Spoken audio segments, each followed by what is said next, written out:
Yörük Kızı'nın Mutfağı kanalıma hoş geldiniz.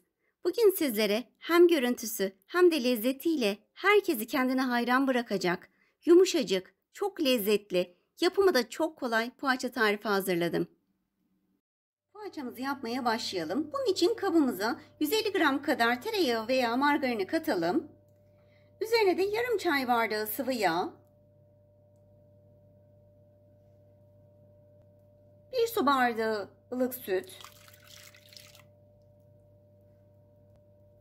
1 çay bardağı yoğurt,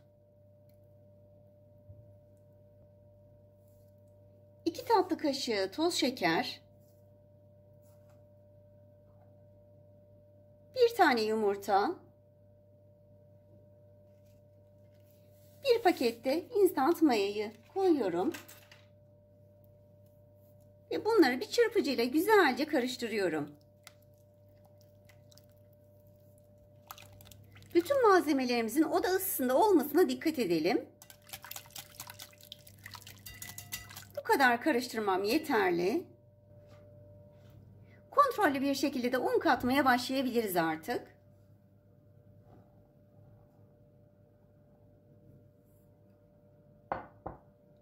Bir tatlı kaşığı dolusu da tuz atıyorum. Hamurumu kıvam aldırana kadar da güzelce yoğuruyorum.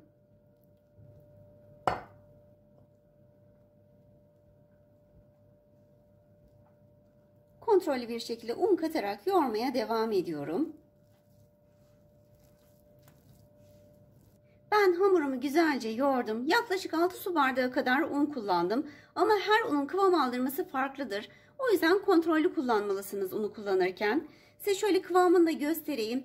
Oldukça yumuşak ama ele de yapışmayan bir hamur elde ettim. Gerçekten hamurum çok güzel. Siz mayayla uğraşmak istemiyorum derseniz, hani mayalanma süresini bekleyemem, daha hızlı olsun isterseniz kabartma tozuyla da yapabilirsiniz aynı malzemelerle. Hamurumu hemen toparlıyorum. Hamurumu toparladım ve üzerine bir buzdolabı poşeti kapatıyorum. Üzerini de örtüyorum. Yaklaşık 40-45 dakika kadar mayalanmaya bırakıyorum. Hamurumuzun mayası yeteri kadar geldi. Hemen şöyle açalım.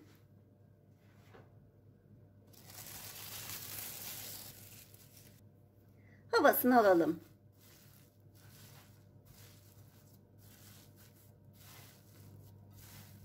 Ve tezgaha alalım hamurumuzu. Tezgaha çok az yağ döktüm. Bunu şöyle bir yayıyorum. Un serpmiyorum yaparken.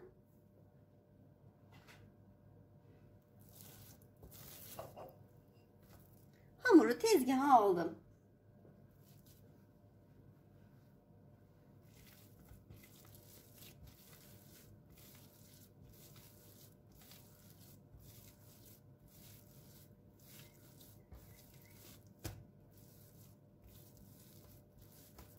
Hamurumuzu birazcık uzatalım. Hamurumuzu bezelere ayıralım.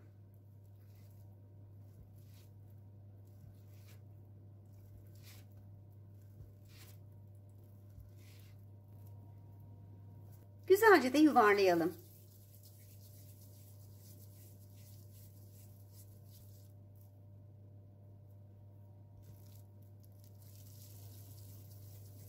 Ben toplamda 16 beze yaptım. Bir tane bezemizi alalım. Elimizle biraz bastıralım. Hamurumuz gerçekten çok güzel. İsterseniz hiç merdane kullanmadan bile elinizi açabilirsiniz.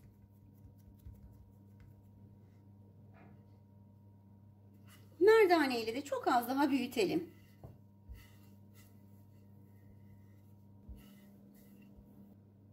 Ortasından bir kesik atalım. Ve kestiğimizin bir tarafına iç harcımızdan koyalım.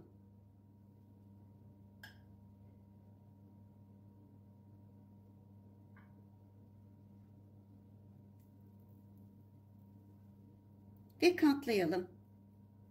İç harcımız dışarı çıkmasın diye de şöyle elimizle bastıralım.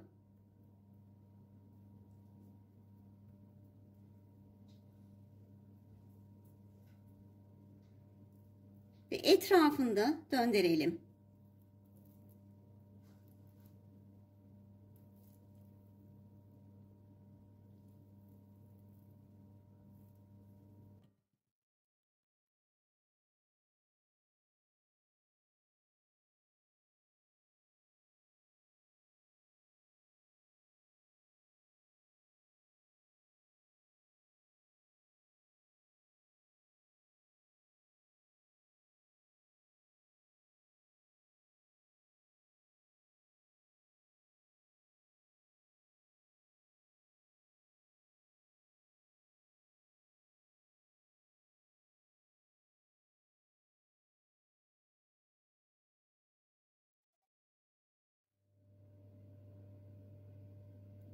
Poğaçalarımızın hepsinin şeklini verdim ve yağlı kağıt serdiğim tepsiye de dizdim.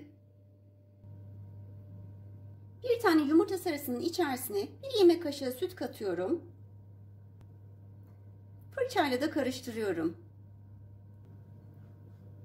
Poğaçalarımın her tarafına yumurta sarısını sürüyorum.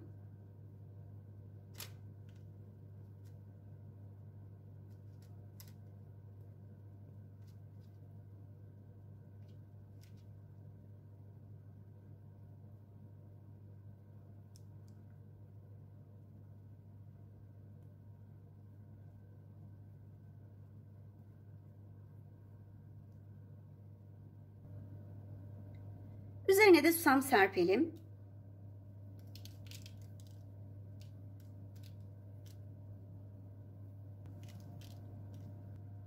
Poğaçalarımız hazır. Önceden ısıtılmış 180 derecedeki fırına verelim.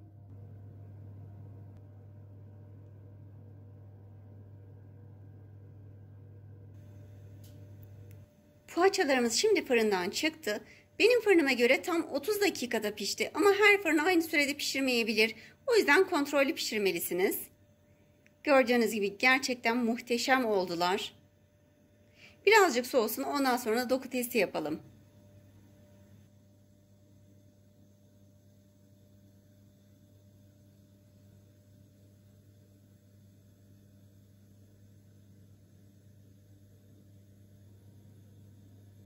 Poğaçalarımız yeteri kadar dinlendi. Hemen bir tanesine doku testi yapalım. Şöyle altını da göstereyim sizler için. Gerçekten yumuşacık, pamuk gibi bir poğaça.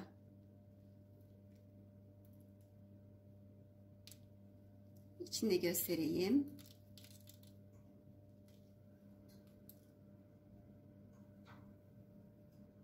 Kesinlikle yapmanızı tavsiye ederim. Daha sonraki videolarımda görüşmek üzere. Allah'a emanet olun. Kanalıma abone olmayı, daha sonraki videolarımdan haberdar olabilmek için zile basarak bildirimleri açmayı, beğenmeyi ve yorum yapmayı unutmayın.